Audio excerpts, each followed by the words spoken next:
Welcome back. Today, my draft rankings begin, and we're kicking it off with the big one, the quarterback position. We're only going to be looking at 6 prospects today, but there's plenty more draft content to come, so if you're a draft geek like myself, please consider liking and subscribing. It would be very much appreciated, but without further ado, let's jump into it.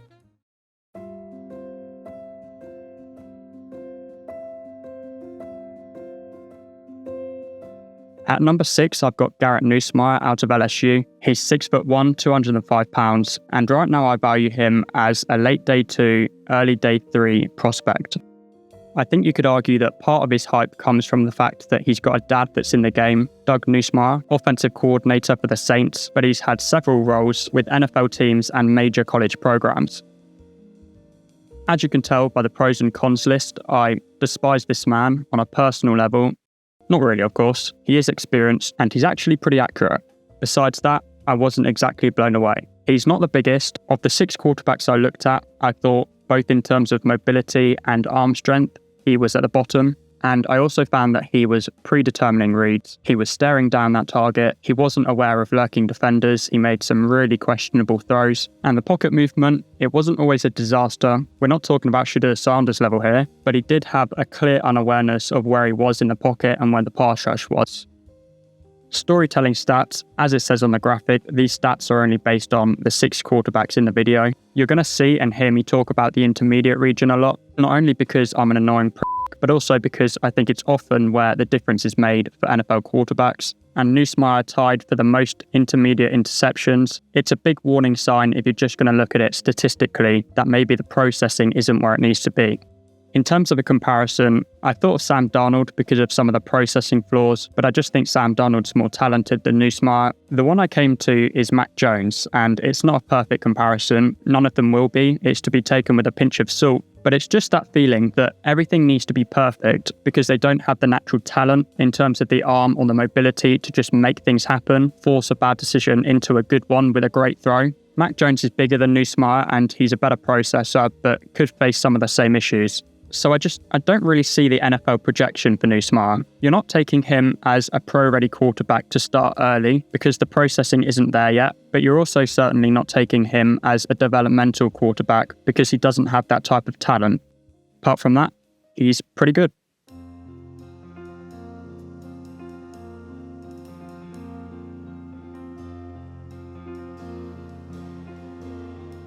My number 5 is John Mateer out of Oklahoma. He's listed at 6'1", 224 pounds, but like most college quarterbacks, as we know, I think he's treating his college measurements like a dating profile, lots of rounding up going on. But regardless, I see him as a day 2 pick. He was raised by not 1, but 2 accomplished swimmers who emphasized hard work and persistence in his upbringing. He actually started his college career with Washington State, but he was there at the same time as Cam Ward, so he had to show some patience. But after a couple of years, he got his opportunity, impressed as the starter, but that was when his offensive coordinator, Ben Arbuckle, decided to move to Oklahoma. Clearly, Mateer was keen on his system and decided to follow him on for what is presumably his final year in college and join him in Oklahoma. The first thing I want to address about John Mateer as a quarterback is the motion. With the way the game's evolved, quarterbacks are getting looser and looser, and the angle of their arm is getting lower and lower. But John Mateer really pushes the boundaries in this aspect. He is throwing like a baseball pitcher every time. And honestly, I'm not huge on it, especially for a quarterback who isn't the biggest like Mateer, because the ball's obviously coming out at such a low angle that you're having to throw through the pass rush, and I just think it makes it even more difficult than being an NFL quarterback already is. It also, of course, has some benefits, but in John Mateer's case, there's a real disconnect between the arm and the body, and I think this is what leads to some inconsistent accuracy. With that said, I had a blast watching Mateer. I found myself rooting for him because first of all, he's tough. This guy broke a bone in his right hand in week 4, came back for a big rivalry game in week 7. And wearing that Oklahoma jersey, I saw a lot of Baker Mayfield in him. He's got a pretty good arm. I actually think the ball could come out better if he had a more traditional motion where he can get his whole body behind it, but it is a good arm regardless. He's not super fast, but he's got this real shiftiness. But with all this in mind, the thing that intrigued me most about him Although he's in a fairly collegey system with this offensive coordinator, Ben Arbuckle, it's a lot of RPOs, a lot of one read, but when the play breaks down, I did see a natural processing ability. He stays poised, he gets to his second and his third read, and I also thought he had excellent pocket presence, which is only becoming more and more rare in these young quarterbacks. Now, the problem with John Mateer is that with all I said about his size and his motion, he's still trying to play like a 6'5" quarterback. And this kind of had me torn because I'm a real sucker for taking the opportunities, but it has to be done sensibly. And I don't want to harp on it, but the reality is that the way Mateer throws the ball and the fact that he's not the biggest, it really caps his potential as a quarterback who holds his own in the pocket, scans the field, gets to his third read, and makes a big time throw down the field. So I mentioned Baker Mayfield, but that's not the comparison I've gone with. I've actually gone with Matt Corral, and I don't know what you can take from this because Matt Corral had such a weird career, but if you watched Matt Corral in college, there's a lot of similarities. Slightly funky motion, a lot of one-read stuff with flashes of the ability to process. Corral also had that real shiftiness to him as a runner, so weird comparison I know, but this is what I saw. In terms of a kind of NFL projection, I don't see it being as low as Matt Corral. I also don't see it being as high as Baker Mayfield. I kind of think of Spencer Rattler.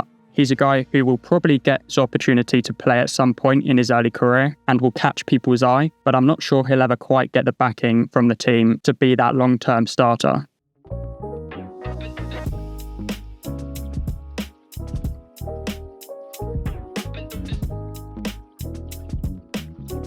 At number 4, I've got Fernando Mendoza, and finally we've got a big fella here, 6'5", 225 pounds. He's widely projected to be a first-round pick. I see him as a second-round pick. If you're a bit of a detective like myself, you might have thought Fernando Mendoza doesn't sound like a very American name, and those are some fantastic instincts you have. Mendoza, in fact, inherited some Cuban DNA from his immigrant grandparents, and some of you may think this is a load of rubbish that doesn't really make any difference on the field. But as a quarterback, you need to be tough. You need to be able to face adversity. And generally speaking, the Cuban people, and not to mention immigrant Cubans who have had to face that adversity, those are some tough people. And it definitely feels when you watch Mendoza play that those values have carried down. He steps on the field ready for a battle, takes on hits, sometimes doesn't slide when he should slide, but it's a mentality that could make him a really strong leader, and that resilience could really help him develop as a quarterback as well. So I mentioned that I'm not quite sold on Mendoza as a first-round pick. So the question is, what's my agenda against this man, and why do I think he's going to be a terrible quarterback? Well, the truth is, I don't. But I do have some concerns. As is the case with most of these college quarterbacks, he is operating in a simple, often 1 or 2 read system, and when this Indiana offense is working the way it should, Mendoza's perfect. Great size, like I said, he's got a pretty good arm, he's a decent enough athlete, and when everything's going the way it's supposed to go, he's not under significant pressure, the timing's good, he's clinically accurate. So this is all great, and it's not his fault that he's running a fairly simplistic offense. The issue I've found with him, unlike John Mateer, who we just spoke about, you can see the glaring flaws that could come when he has to run a slightly more sophisticated system, or even a simple system that doesn't work all the time, because when things break down, that's when you have to get to the second, the third read. And truthfully, although it doesn't happen that often, when this Indiana offense did break down, suddenly Mendoza was a disaster. He would get very jumpy, he was unwilling to try and process the field and get to the next read, and then when he did try to make a throw in these situations, he just seemed completely unaware of the lurking defenders. It didn't feel like he could see the whole picture. And I mentioned that he gets jumpy, but that doesn't mean he's unwilling to throw the ball under pressure. Sometimes he gets spooked and leaves the pocket too early, but then sometimes he's super resilient and tries to make a ridiculous throw as he's being hit, which leaves the ball going into dangerous areas. As I've alluded to, these flaws don't show up that often because the Indiana offense is ticking, which is why you can see that he actually has the lowest turnover-worthy play percentage of this group. But he also has the 5th highest intermediate passing yards, and I'm not using the stats to create an opinion, but I am using them to make sure what I'm seeing on the field is accurate. And one of the stats that I couldn't fit into this graphic is that although the intermediate passing yards is low, his interceptions into this area are tied for first of this group, which again is very common when a quarterback is struggling to process the field. So for a comparison, I think it's fairly self-explanatory. I've gone with Sam Darnold. He's actually a bit bigger than Sam Darnold, but I think it could be a similar story in terms of when you look at Sam Darnold over the last couple of years. If the system's doing what it's supposed to do, everything's great. The problem is it's really difficult to compete for championships that way because you're going to get injuries. You're going to come up against defenses that start to suss you out, particularly in the playoffs, and that's when things start to unravel. So we'll have to see how Mendoza develops because, as I've said, I think he has the right mentality to develop, but I'm usually one who wants to see at least glimpses of this potential progression before drafting him in the first round.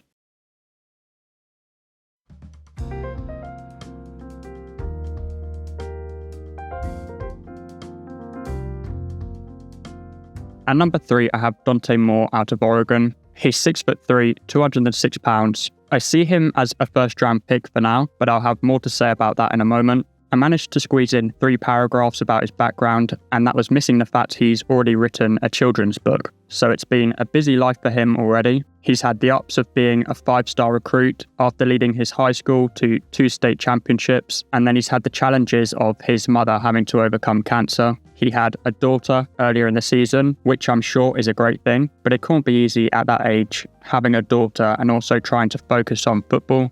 And amongst all of this, he's already transferred from UCLA to Oregon. The important thing, though, is that everyone around him, coaches, players, family members, the sentiment was very much that this is an excellent leader, someone who takes accountability. In terms of him as a player, this was the most difficult evaluation of the group. I think because he's a 5-star recruit, people are going to tell you he's an unbelievable talent. And he is really good off platform. I really like the flexibility and the fluidity of his motion, but it's not a great arm. It's not a terrible arm, but I would say it's going to be below average in the NFL. And in terms of his processing, this is the same Oregon offense that Bo Nix was in. So if you were watching Bo Nix at the time, I would describe it as pretty rigid as a system. They throw a ton of screens and then try to catch you out with a deep ball. But the main thing that made this evaluation difficult is that he is so rarely under pressure. Of all these quarterbacks, I would say that Moore's offense looked like it was the easiest to operate. He could kind of do what he wanted most of the time. And I think this kind of led to some greed. He stopped taking the easy throws. So the processing I kind of found to be on and off. But the reason he's ahead of Mendoza is because these flaws just weren't as glaring. So for the comparison, I don't think there is an obvious comparison for Dante Moore. But I was going through quarterbacks looking for good options, and I came across Brock Purdy. Now, Dante Moore's about 3 inches bigger than Brock Purdy, but the slightly unconvincing arm, Brock Purdy actually has some ability to throw off-platform and on the run. And you could argue that the thing that Shanahan actually likes most about Purdy is his ability to take on the information and run the offense the way he wants it to be run. And everything that Moore's coaches have said about him, and when I've heard him speak in interviews, it seems as though he could be that guy. So I guess I just didn't really know what to hang my hat on with Moore. I was very in between first-round pick and second-round pick in terms of my evaluation. And if it was my team, I don't think I would want to be in a situation where you're taking him in the first round. But if you need a quarterback, I kind of get it. I don't think he's going to be a disaster. I just think that if he doesn't go to a good team, he'll be underwhelming, but just about good enough for 5 years before the team decides to move on.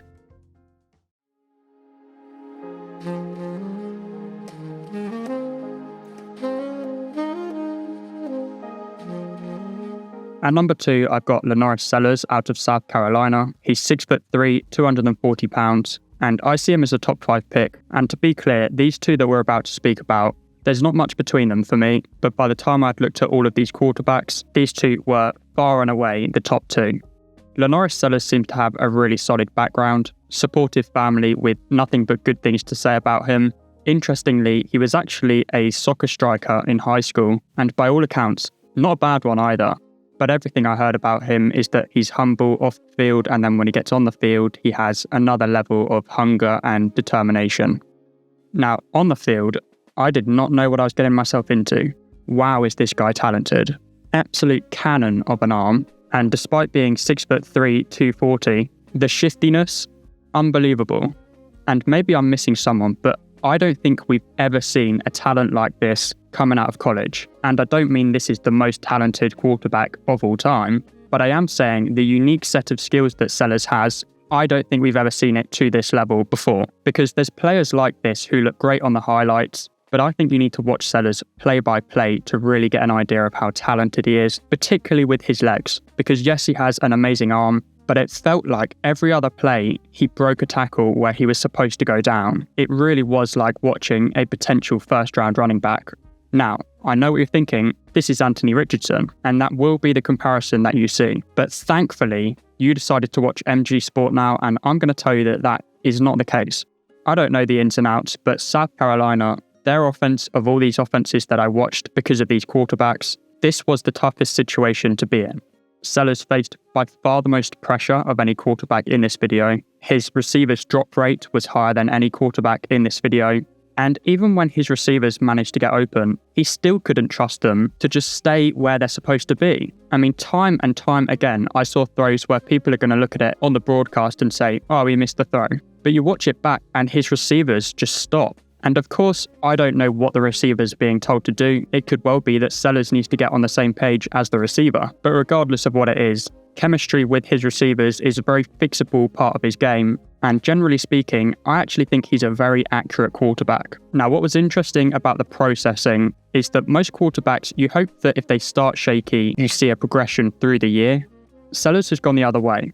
And having watched pretty much every one of his games this season, I could literally see game by game him losing trust in his offense, and he started just trying to put the whole team on his back. He was running around, escaping the pocket too early, where before he was actually pretty good in the pocket. He was forcing the ball into dangerous areas, where before he was just taking the easy throw.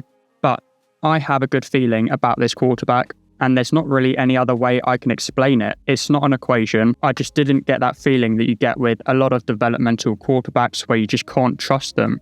The comparison was reasonably easy for me. I usually do more recent quarterbacks, but I did think of Michael Vick. The only thing with Vick is that I think he was breaking tackles more with elusiveness and speed. He didn't have the physicality that Sellers has. And that's when Josh Allen crossed my mind. And yeah, that's it.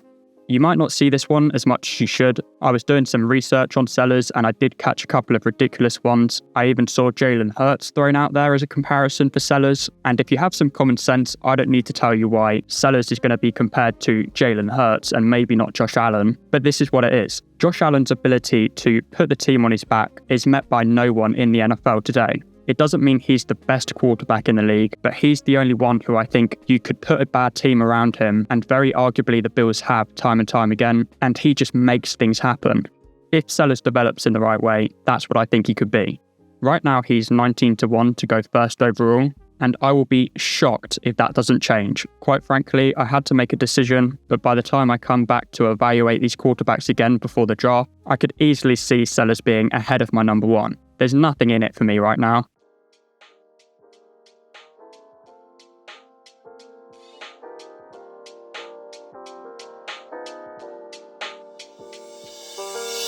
At number one, I have Ty Simpson out of Alabama. He's 6'2", 208 pounds. I see him as a top 5 pick, but to be more specific, he's the favourite to go first overall, and as of right now, he would be my first overall pick as well.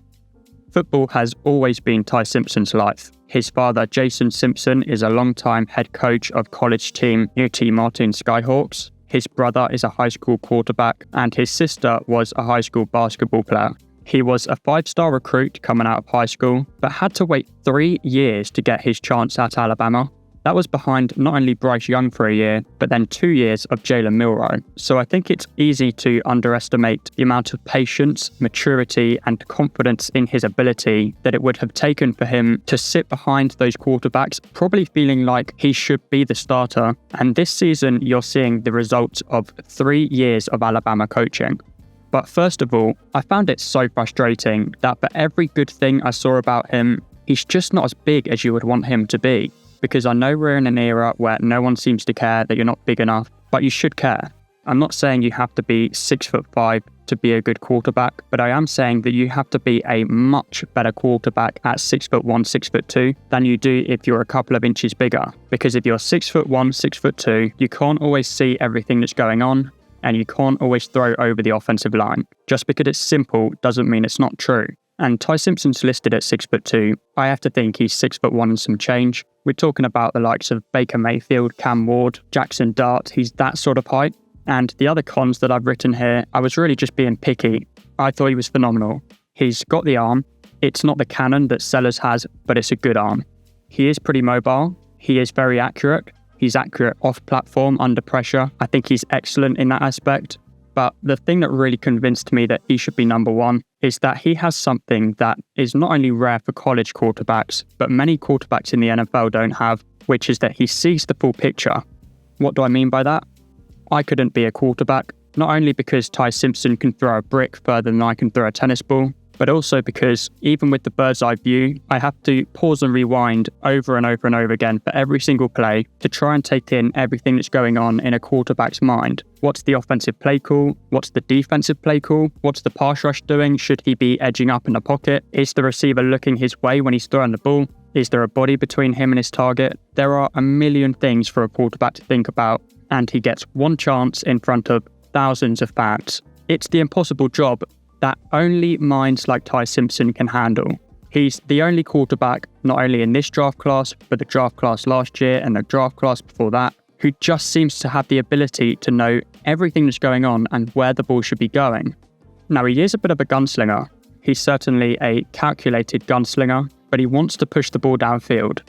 It was no surprise to me that he smashed the intermediate region. Those are exactly the traits that lead to intermediate success, but quite honestly, all his stats were great. For the comparison, I think Baker Mayfield makes a ton of sense. I've gone with Joe Burrow, not even because I think it's a better comparison, but I think it sums up what I think of Simpson as a prospect better. So I think he's a day one franchise quarterback. One of the benefits of drafting Simpson is that if you don't have an awful team, I think you can radiate some confidence around the organization with having Simpson as the rookie quarterback, because I think he can play straight away and look good. The question is, and it's a question that I'm still asking myself, is do you want the safe, stable option of Simpson, or do you want the option of LaNorris Sellers, who I think will figure it out? And if he does figure it out, he's going to be unbelievable. The best way I can explain it is by looking at their comparisons, and it's not to say they're going to be as good or exactly the same as their comparisons, but I would certainly argue that Josh Allen is a more valuable quarterback right now than Joe Burrow. But does that mean that if you were to go back in time and put Joe Burrow and Josh Allen in the same draft class, that you take the unreliability of Josh Allen and try to develop him all over again? Probably not. You probably take Joe Burrow. And for me, the battle between Simpson and Sellers is very similar. I am 95% sure I'll be bringing you receivers next, so keep an eye out for that. If you did enjoy the content, please consider liking and subscribing. It would be very much appreciated, and I'll see you next time.